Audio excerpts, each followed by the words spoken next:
सभी हिंदी साहित्य प्रेमियों का हिंदी साहित्य की क्लास में आपका हार्दिक स्वागत, अभिनंदन। हम पढ़ रहे हैं यूथ कंपटीशन टाइम्स बुक्स और इसके अंतर्गत है आलोचना से संबंधित हम महत्वपूर्ण क्वेश्चन कर रहे हैं। किससे संबंधित? आलोचना से संबंधित। इसके अंतर्गत जो आपकी जो यूथ कंपटीशन टाइम्स बुक्स है, इसके अंतर्गत हम लगभग 5000 तक क्वेश्चन कर चुके हैं। 4000 तो हमने कंप्लीट कर ही लिए हैं, 5000 की श्रृंखला हमारी चली हुई है। ठीक है, तो देखिए इनके अंतर्गत हमने जो 4000 क्वेश्चन पूरे किए हैं वो आदिकाल, रीतिकाल, भक्तिकाल, आधुनिक काल और आधुनिक काल के अंतर्गत भी जो आपका भारतेंदु युग, द्विवेदी युग, छायावादी युग, प्रगतिवादी युग, जितने भी युग हैं उनसे संबंधित महत्वपूर्ण प्रश्न उत्तर की अलग अलग प्लेलिस्ट आपको मिलेगी। उसके बाद में हमने जो अभी कर रहे हैं हम गद्य साहित्य से संबंधित महत्वपूर्ण प्रश्न उत्तर। तो गद्य साहित्य के अंतर्गत हम नाटक, उपन्यास, कहानी और निबंध पढ़ा चुके हैं। अब हम कर रहे हैं आलोचना आपको करवा रहे हैं। आलोचना से संबंधित 2 क्लासें हमारी हो चुकी हैं। देखिए दूसरी क्लास में वीडियो बनाते वक्त हमारे क्वेश्चन अधूरे ही रह गए थे। अधूरा क्वेश्चन छूट गया था हमारे, कौन सा? देव और बिहारी वाला। ठीक है, देव और बिहारी किसकी पुस्तक है? तो यहाँ पे आएगी कृष्ण बिहारी मिश्र जी की। ठीक है, देव और बिहारी पुस्तक है ना, इसमें ये बताया गया है कि देव बड़े हैं या बिहारी। तो जो कृष्ण बिहारी मिश्र हैं उन्होंने देव को बड़ा माना है, और जो भगवान दीन है, लाला भगवान दीन, उन्होंने बिहारी को बड़ा माना है। आप ही इसको किस प्रकार से याद रखेंगे? देखिए देव और बिहारी में किसको बड़ा माना?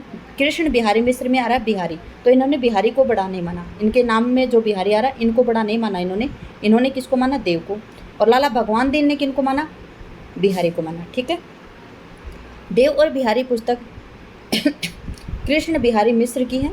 इस पुस्तक में देव को बिहारी से बड़ा कवि सिद्ध किया गया। ठीक है, और देव बड़े हैं तो देव पहले आएंगे। देखिए तो इन्होंने देव पहले लिया है और बिहारी बाद में। ठीक, लाला भगवान दीन ने बिहारी और देव नाम से आलोचनात्मक पुस्तक लिखी है, जिसमें देव से बड़ा किसको बताया है? बिहारी जी को बताया। ठीक है, अगला क्वेश्चन है, निम्न में से किस लेखक को आलोचना के क्षेत्र में सम्राट कहा जाता है? आपसे पूछा गया है कि निम्नलिखित में से कौन से लेखक हैं जिन्हें आलोचना के क्षेत्र में सम्राट कहा जाता है? तो वो हैं आचार्य रामचंद्र शुक्ल जी। आलोचना के क्षेत्र में सम्राट किसको कहा जाता है? आचार्य रामचंद्र शुक्ल जी को। उपन्यास सम्राट प्रेमचंद जी को कहा जाता है, और उपन्यास सम्राट प्रेमचंद जी को किसने कहा? तो शरत चंद्र चट्टोपाध्याय ने कहा था। रामचंद्र शुक्ल जी के बाद में दूसरे नंबर पर कौन आते हैं? तो आप याद रखेंगे रामविलास शर्मा जी का स्थान आता है। ठीक है, हिंदी आलोचना का विकास भारतेंदु युग से हुआ, जबकि विशुद्ध आलोचना की शुरुआत शुक्ल युग से मानी जाती है। ठीक है, गुण दोष के कथन से आगे बढ़कर कवियों की विशेषताओं और अंतः प्रवृत्ति की छानबीन की ओर ध्यान सबसे पहले शुक्ल जी ने ही दिया था। नलिन विलोचन शर्मा जी कहते हैं कि शुक्ल जी से बड़ा समीक्षक संभवतः उस युग में किसी भी भारतीय भाषा में नहीं था। किसी भी भारतीय भाषा में, जितनी भी भारतीय भाषा थी उनमें जितने बड़े समीक्षक शुक्ल जी थे उतने बड़े कोई भी नहीं थे। और ये कथन किसका है? नलिन विलोचन शर्मा जी का। अगला क्वेश्चन है, विद्यापति की कविता का स्थापत्य श्रृंगारिक है, इसे आध्यात्मिक कहना, खजुराहो के मंदिरों को आध्यात्मिक कहना। ये पंक्तियाँ किस लेखक की हैं? क्या है कि जो विद्यापति की कविता है उसको स्थापत्य श्रृंगारिक, जो विद्यापति की जो कविता है, कविता का स्थापत्य क्या है? श्रृंगारिक है। उसे आध्यात्मिक कहना, खजुराहो के मंदिरों को आध्यात्मिक कहना होगा। पंक्तियों के लेखक कौन है? आप सभी को पता होगा, खजुराहो के मंदिर है वहाँ आध्यात्मिकता नहीं है उसमें।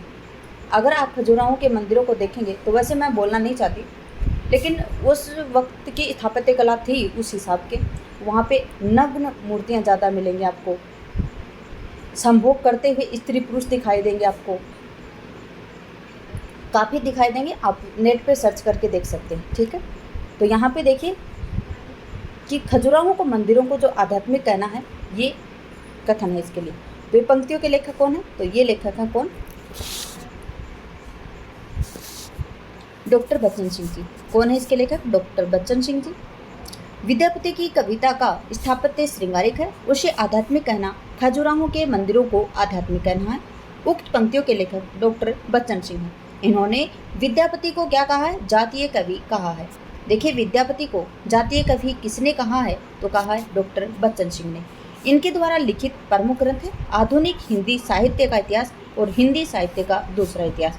हिंदी साहित्य का दूसरा इतिहास याद रखेंगे आप, इनका 1996 का है, बहुत ही महत्वपूर्ण साहित्य ग्रंथ है वो इनका, ठीक है। अगला है, इसमें कोई संदेह नहीं कि कबीर को राम नाम रामानंद से प्राप्त हुआ और आगे चलकर कबीर के राम और रामानंद के राम जी से भिन्न हो गए थे। यह किसका कथन है? तो ये आचार्य रामचंद्र शुक्ल जी का कथन है। इसमें कोई संदेह नहीं कि कबीर को राम नाम किससे मिला था? रामानंद जी से मिला था। लेकिन आगे चलकर क्या हुआ? कबीर के राम अलग हो गए और रामानंद के राम अलग थे, ठीक है। किसका कथन है ये? आचार्य रामचंद्र शुक्ल जी का कथन। देखिए, देखते हैं यहाँ पे व्याख्या। इसमें कोई संदेह नहीं कि कबीर को राम नाम रामानंद से प्राप्त हुआ, आगे चलकर कबीर के राम रामानंद के राम से भिन्न हो गए। यह कथन आचार्य रामचंद्र शुक्ल जी का है। शुक्ल जी ने कबीरदास की भाषा को शद्दुकड़ी भाषा कहा, जबकि हजारी प्रसाद द्विवेदी ने इनकी भाषा कबीर को वाणी का डिक्टेटर कहा है। छायावाद पुस्तक के लेखक कौन है? छायावाद पुस्तक के लेखक रमेश चंद्र शाह, डॉक्टर देवराज, नंद दुलारे वाजपेयी और नामवर सिंह। जो छायावाद पुस्तक है इसके रचनाकार कौन है? नामवर सिंह जी हैं। छायावाद पुस्तक के रचनाकार कौन है? नामवर सिंह जी। छायावाद सन 1955 में आलोचनात्मक पुस्तक के लेखक नामवर सिंह जी हैं। छायावाद का प्रकाशन वर्ष है सन 1955। इनके द्वारा लिखित अन्य आलोचनात्मक ग्रंथ हैं हिंदी के विकास में अपभ्रंश का योगदान, ये है सन 1952। इतिहास और आलोचना सन 1957। कहानी नई कहानी सन 1965। कविता के नए प्रतिमान, ये 1968। कविता के नए प्रतिमान और कहानी नई कहानी आप बिल्कुल याद रखेंगे, दोनों आलोचनात्मक जो कृतियाँ हैं काफ़ी बार पूछी गई हैं। दूसरी परंपरा की खोज सन 1982।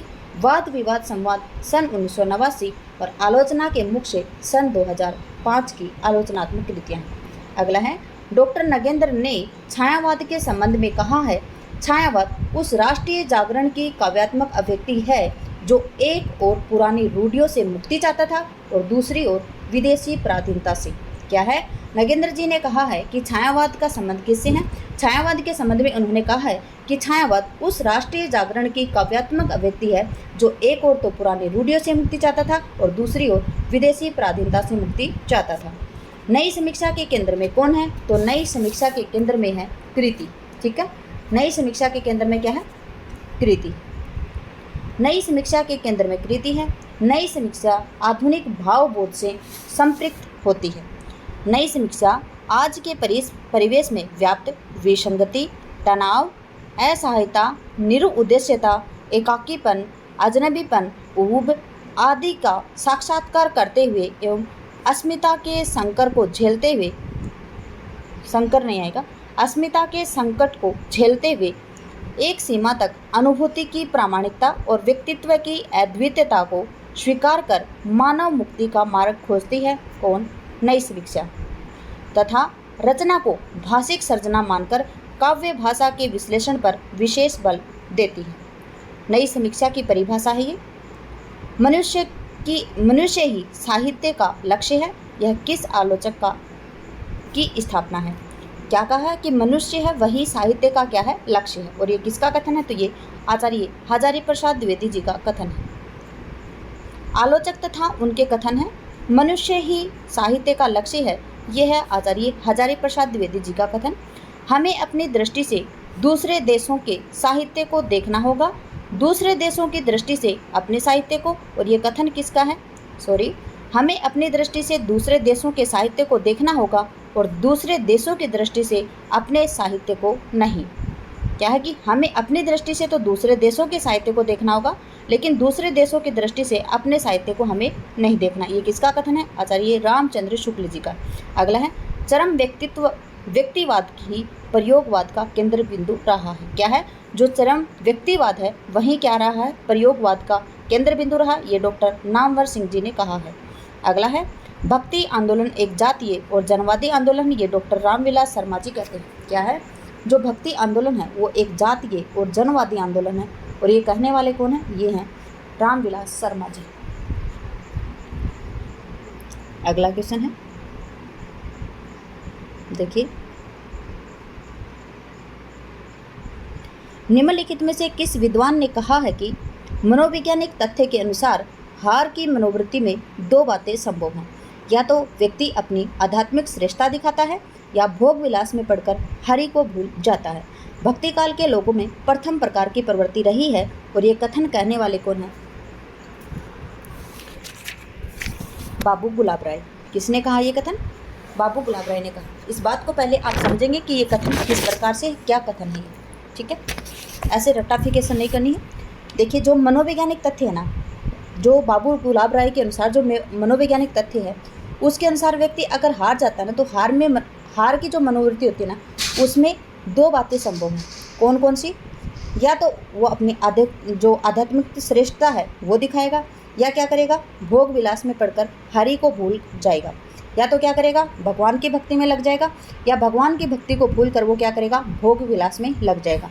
भक्ति काल के लोगों में प्रथम प्रकार की प्रवृत्ति ज़्यादा पाई जाती थी कि जो भक्ति काल के लोग थे वो हार कर क्या करते थे, आध्यात्मिक श्रेष्ठता दिखाते थे, भोग विलास की प्रवृत्ति में वो नहीं पड़ते थे। तो ये कथन किसका था? बाबू गुलाब राय का।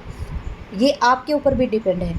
अगर आप एक परीक्षा में उत्तीर्ण हो जाते हैं, या तो आप हताश होकर आगे एग्जाम ही नहीं देंगे, या फिर आप नए सिरे से पूरे जोश के साथ में दोबारा से कोशिश करेंगे कि अब की बार हुआ नहीं हुआ तो क्या हुआ, हम अगली बार करेंगे।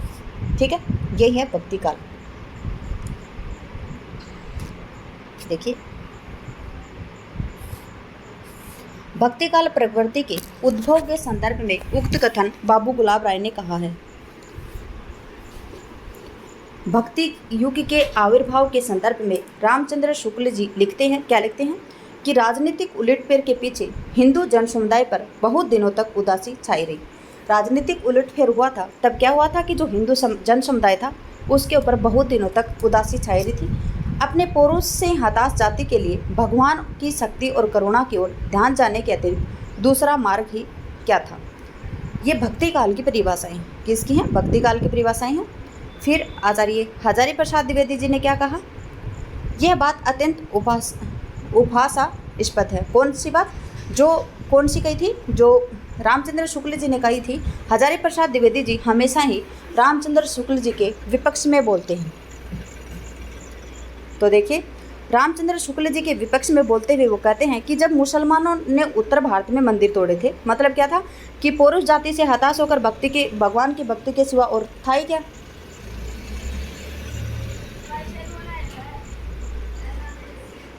ठीक है, तो इसमें क्या दिया है कि जो उनकी परिभाषा थी कि मंदिर तोड़े जा रहे थे और जो हिंदू जन समुदाय था वो दुखी था, तो हजारी प्रसाद द्विवेदी ने उनके ऊपर कटाक्ष करते हुए कहा कि मुसलमान उत्तर भारत में मंदिर तोड़ रहे थे, वो दक्षिण भारत में तो गए नहीं। तो ये बताया जाए कि दक्षिण भारत में भक्ति उपजी थी और उत्तर में लाए थे रामानंद। भक्ति द्रविड़ी उपजे लाए रामानंद, तो उत्तर में कौन लेके आए थे? रामानंद। तो पहले सिंध देश की और उत्तर भारत में प्रकट की क्या है कि जो भक्ति है मुसलमानों के अत्याचार में, अगर मुसलमानों के अत्याचार से भक्ति होती तो पहले भक्ति की भावधारा उमड़ना कहाँ पे था? सिंध देश में। फिर उसे उत्तर भारत में प्रकट होना था, पर भक्ति तो कहाँ पे हुई? सबसे पहले दक्षिण में। तो ये आचार्य हजारी प्रसाद द्विवेदी जी का कथन है। अगला है, देखिए, साहित्य मनुष्य के अंतर का उच्छलित आनंद है। साहित्य क्या है? मनुष्य के अंतर का उच्छलित आनंद है, जो उसके अंतर में अटाए नहीं अट सकता। साहित्य का मूल यही आनंद का अतिरेक है। उच्छलित आनंद के अतिरेक से उद्धृत सृष्टि ही सच्चा साहित्य है। और साहित्य से संबंधित ये कथन किसने कहा? तो ये कहा है आचार्य हजारी प्रसाद द्विवेदी ने। क्या कहा कि जो साहित्य होता है वो मनुष्य के अंतर का उच्छलित आनंद होता है। क्यों होता है मनुष्य के अंदर का उच्छलित? साहित्य कौन लिखेगा? जब किसी व्यक्ति के मन चंचल होगा, किसी को देखकर उसके मन में कुछ विचार आएंगे, बैठा है ऐसे ही बेवकूफ़ों की तरह और उसके मन में विचार ही नहीं आएंगे, उस प्रकार की उसके दिमाग में या शरीर में किसी हाव भाव में किसी प्रकार का हलचल ही नहीं होगा, तो कहाँ से साहित्य लिखेगा? तो साहित्य क्या होता है कि मनुष्य के अंतर का उच्छलित आनंद होता है, जो उसके अंतर में अटा ही नहीं अट सकता। मतलब वो अगर उसके अंतर में वो रखना भी चाहेगा फिर भी नहीं रखा जाएगा, क्योंकि वो साहित्य तो उसका बाहर आएगा ही आएगा। साहित्य का मूल यदि आनंद का अतिरेक है तो उच्छलित आनंद के अतिरेक से उद्धृत सृष्टि ही क्या है? साहित्य का मूल यदि क्या है? आनंद का अतिरेक। और जो उच्छलित जो आनंद का अतिरेक है वो उद्भूत जो सृष्टि है उसका क्या है? सच्चा साहित्य है। और ये साहित्य संबंधी अवधारणा किसकी है? आचार्य हजारी प्रसाद द्विवेदी जी की। देखिए, यह है आपके RPSC assistant professor 2020 paper first में।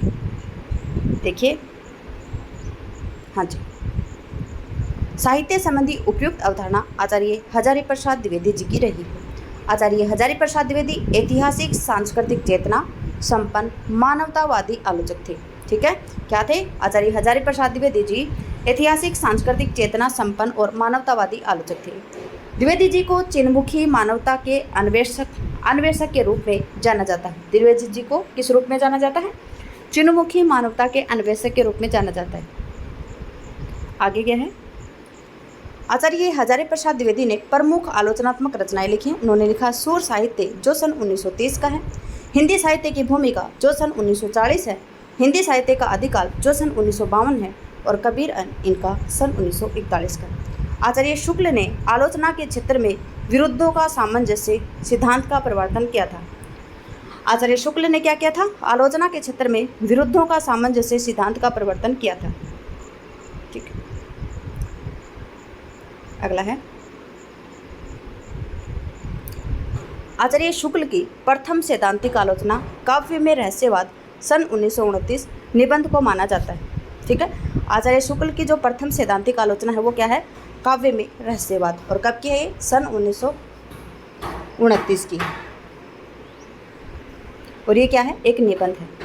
आचार्य शुक्ल का सर्वप्रमुख ग्रंथ हिंदी साहित्य का इतिहास जो सन 1929 का है और ये सर्वमान्य है।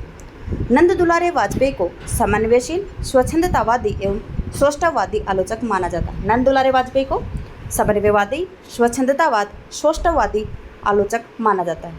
नंद दुलारे वाजपेयी ने सर्वप्रथम छायावाद को मानवीय और सांस्कृतिक प्रेरणा के रूप में व्याख्यायित किया है। क्या किया नंद दुलारे वाजपेयी जी ने? सर्वप्रथम उन्होंने छायावाद को मानवीय और सांस्कृतिक प्रेरणा के रूप में व्याख्यायित किया है।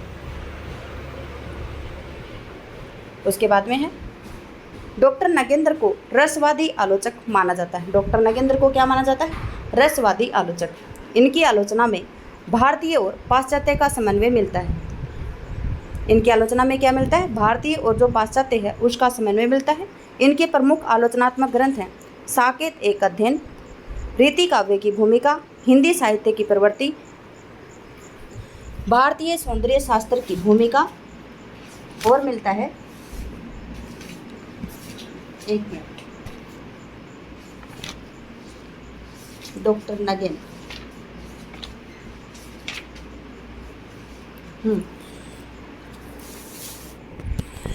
क्या है इनका? दोबारा से पढ़ते हैं हम। साकेत एक अध्ययन इनका सन 1939 का है। फिर रीति काव्य की भूमिका ये सन 1949 का है। हिंदी साहित्य की प्रवृत्तियाँ और भारतीय सौंदर्य शास्त्र की भूमिका, रस सिद्धांत ये सन 1964 का है। और साहित्य का समाजशास्त्र